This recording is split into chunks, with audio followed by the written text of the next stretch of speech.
Shalom shalom, Yesu ashimwe, ndabaramukije mwese abazinduka tugasenga mu gitondo, buri wese n'igihugu aherereyemo. Shalom, ndabashuhuje, muri kumwe nanjye Maman Ebenezer. Karibu dusenge. Reka dusome ijambo ry'Imana, Matayo 26 umurongo wa 38. Haravuga ngo, maze arababwira ati, umutima wanjye ufite agahinda kenshi, kenda kunyica, mugume hano, mubane maso nanjye. Amen. Imana ishimwe. Uyu ni Yesu igihe yagendaga akajyana na Petero na Ebenezer bombi, atangira kubabara no guhagarika umutima. Uyu ni Yesu.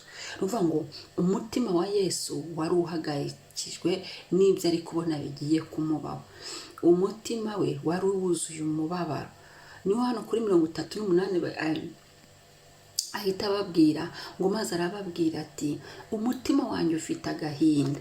Reka iki gitondo tubwire Imana ngo, Mana, agahinda dufite, agahinda twagize, abantu bagendana batabasha no kubwira umuntu. Uziko ari abantu bagira agahinda atabasha no kubwira umuntu, uretse umwuka uremanutse amaraso Yesu yanyura mu mitima yacu akavidura. Reka twemerere Imana iki gitondo, twemerere umwuka wera, twemerere Yesu azavidure ibiri mu mitima yacu, hanyuma umwuka wera tumwemerere ateremo ibizima. Amen. Amen. Ni igihe Imana ije gutabara iki kintu kiguteye agahinda, Imana ikagikemura kikaba amateka, kikaba nk'umugani. Imana ikakuzuza amahoro. Nk'agahinda kenshi kenda kunyica, ni ukuvuga ngo agahinda kenda kwica umuntu karemereye kenshi, umutima ubabaye, kubabara, akababaro,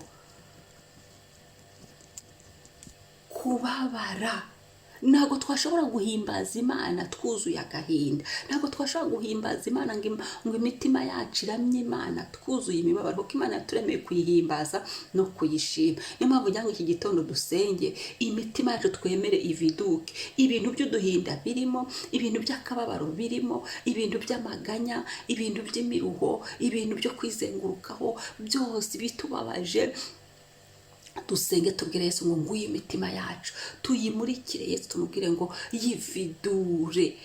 Mwami, nguyu umutima wanjye ndakwemereye, ngwino tukwemerere umweyo w'amaraso ya Yesu ucemo ubivanemo. Kandi Yesu nitumwemerera akabikuramo, niho hantu ari buze kudusubiza akatugirira neza, akaturuhura. Yesu ni umwami w'amahoro, agateramo amahoro, agateramo ibyishimo, agateramo guhimbaza Imana no kuramya Imana.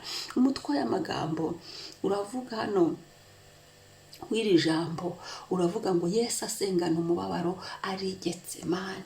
Hari igihe umubabaro twuzura, turi ku isi y'umubabaro, turi ku isi y'agahinda, ariko kandi ibyishimo birimo. Dufite Yesu wazutse, dufite Yesu wababaye ku bwacu. Niyo mpamvu tumuha tuno duhinda, tuvuga ngo Yesu akira aka gahinda, ngenda akaviduye nkikuyeho, ndakaguhaye.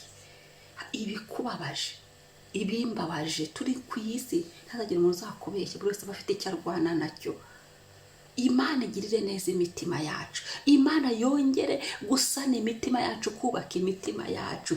Aho yari isenywe n'agahinda, aho imitima yacu yari isenywe n'imibabaro, aho imitima yacu yari isenywe nuko ibibazo bitubanye byinshi. Haleluya.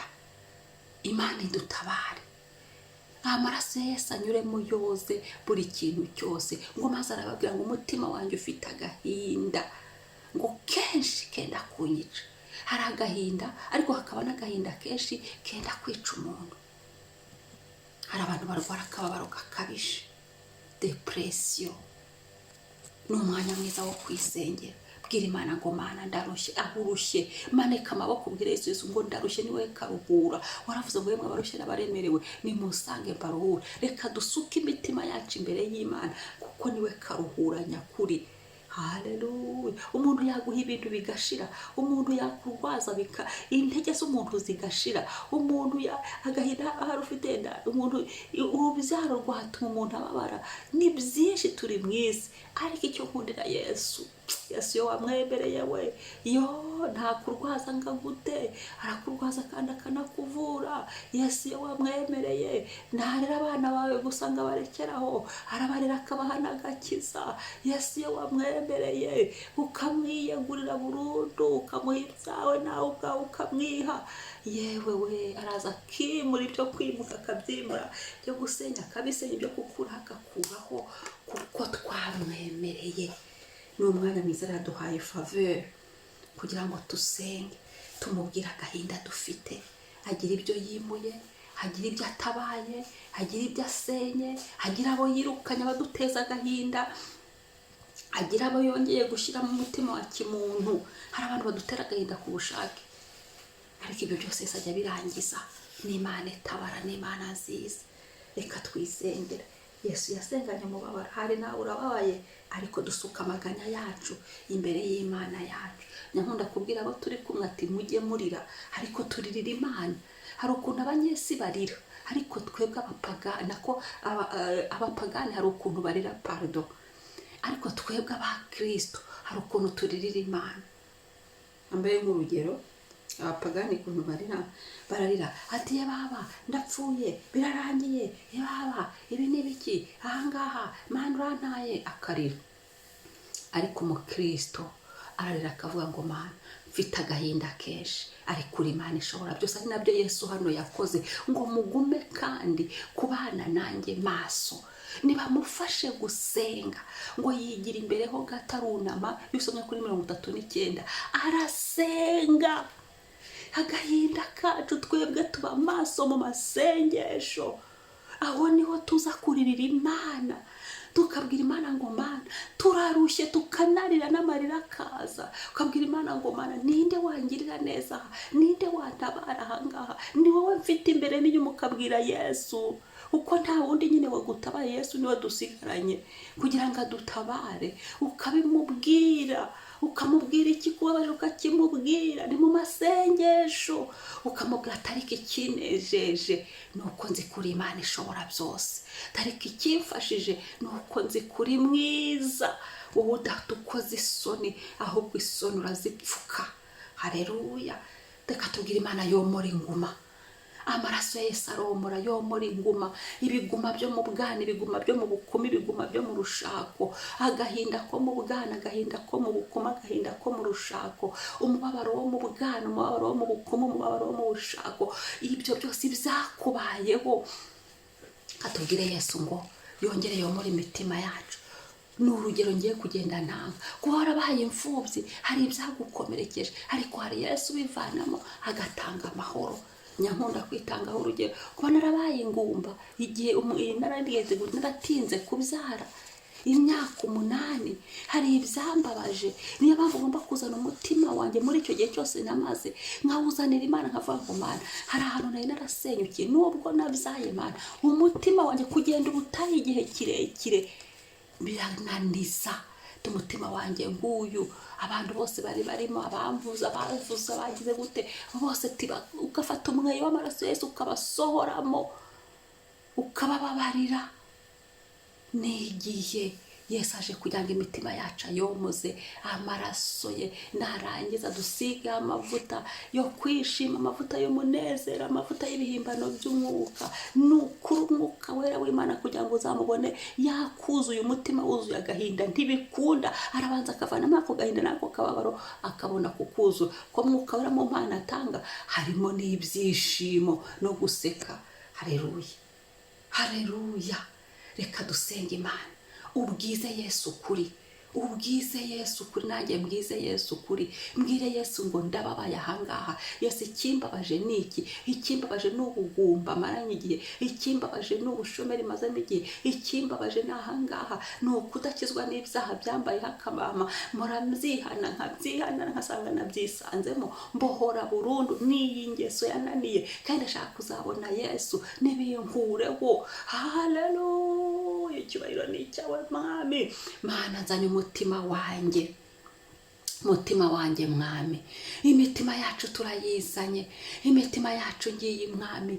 N'igihe wahagurukiye gukubita agahinda ukakarandura mu buzima bwacu, n'igihe wahagurutse gukubita umubabaro ukawuvana mu buzima bwacu, n'igihe wahagurutse ukavanamo amaganya no kwiheba, n'igihe wahagurutse ukavanamo gucika intege no guta ibyiringiro, n'igihe wahagurutse kugira ngo uduhoze amarira y'igihe kirekire, n'igihe mwami Yesu duhoze buri bwoko bwose bw'amarira, n'igihe wahagurutse kugira ngo ugire neza utwubake turaba twubakitse, n'igihe wahagurutse kugira ngo utwiteho, wongere utwiteho bundi bushya. Amaraso Yesu tuyanyujije mu mitima yacu, mitima yacu niyozwe, mitima yacu niyozwe, buri bwoko bw'agahinda twari karimo nigasohoke, dayimoni gahinda wari warateye imitima yacu, dayimoni kwiheba, dayimoni kababaro kuduteza imibabaro, imyuka ihora kugira ngo itunanize, ibyo byose bive mu maraso Yesu, nabitembane bishye bikongoke mu izina rya Yesu. Buri mpamvu yose yadukubita hasi ngo tunanirwe mu gahinda, tunanirwe mu mubabaro, tunanirwe mu kwizengurukaho, tunanirwe mu kwiheba, tunanirwe mu maganya, tunanirwe mu kwimyoza. Hoya Kristo ni muzima, ibyo byose yabyisizeho. Yarababaye ngo twebwe tunezerwe, yararushye ngo twebwe turuhuke, yarananiwe kugira ngo twebwe tugire imbaraga, dukomere, turuhuke, tugubwe neza, tugire umunezero n'umudendezo mu izina rya Yesu. Yesu nguyu uyu mutima urebe mu mfuruka zawe, mwuzanye imbere yawe muri buri domene yose mwami. Uyu mutima wanjye Yesu ndawusengeye imbere yawe, ndawusengeye nk'ukoropeshemo amaraso ya Yesu mu izina rya Yesu. Ibitekerezo byanjye ndabisengeye mbikoropeshemo amaraso ya Yesu. Ndanze ibitekerezo bituruka mu gahinda, ndanze ibitekerezo bituruka mu kababaro, ndanze ibitekerezo bituruka mu kwiheba, ndanze ibitekerezo bituruka mu kwizengurukaho, ndanze ibitekerezo bishaje. Hoya ndanze ibitekerezo bidafite aho biganisha, bisubiza umuntu inyuma. Agahinda karananiza, agahinda gasubiza umuntu inyuma. Nta terambere gahinda atera, nta umubabaro utuma tutagira icyo dukora, duhera aho ngaho gusa mu kwizengurukaho, ariko turabihakanye, turabyanze. N'igihe uhagurutse kugira ngo uduhe umugisha, natwe turasenze. Nubwo dusengana umubabaro, ariko uri Imana imara umubabaro. Nubwo dusengana amarira, uri Imana ihoza amarira. Duhoze mwami, tumara umubabaro. Iki gitondo kuri uyu munsi turagushimiye. N'igihe uhagurutse ngo tugirirwe neza, utunezeze mwami. N'igihe uhagurutse kugira ngo imitima yacu yivure, urakoze Yesu. Tugushimiye uyu munsi waturemeye ngo tuwunezererwemo. Turawakiriye, twakiriye kumarwa agahinda nawe mwami Yesu, twakiriye kumarwa umubabaro nawe mwami Yesu, uko wawisizeho ku musaraba. Waravuze ngo birarangiye, n'ibyo agahinda warabirangije, n'ibyo akababaro warabirangije, n'ibyo mwami Yesu kwiheba warabirangije. Twebwe umugabane wacu n'ibyishimo, umugabane wacu ni amahoro, umugabane wacu ni uguhimbaza Imana, umugabane wacu ni ukuramya Imana, umugabane wacu ni ukunezererwa Imana, umugabane wacu ni ukwicara tugahimbaza Yesu, tugaturiza Imana. Haleluya, urakoze Yesu.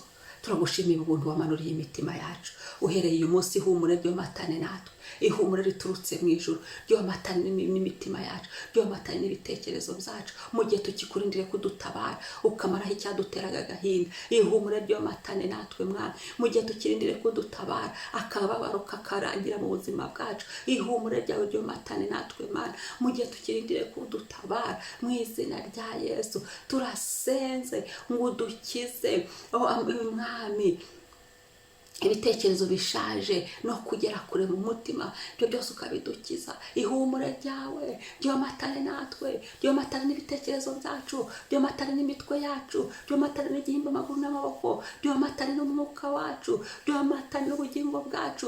Ihumure ryawe Yesu ryomatane n'amazina yacu, uhereye uyu munsi kugeza Yesu agarutse. Urakoze mwami, ibyaduteraga agahinda n'igihe ubizaniyemo ibisubizo udushubije mwami. Ibyaduteraga akababaro n'igihe utugiriye neza, udutaye ukatumara umubabaro, ukaduhoza mwami.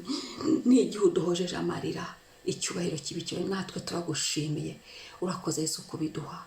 urakoze kuri uyu munsi kubituremera, urakoze kubidushyitsamo, urakoze kubiduhesha, mu izina ryawe ryera Yesu urakoze. Amen, amen. Imana ishimwe. Wibuke gukora share, kandi niba ari ubwa mbere usangize n'abandi, niba ari ubwa mbere ukore subscribe. Shalom.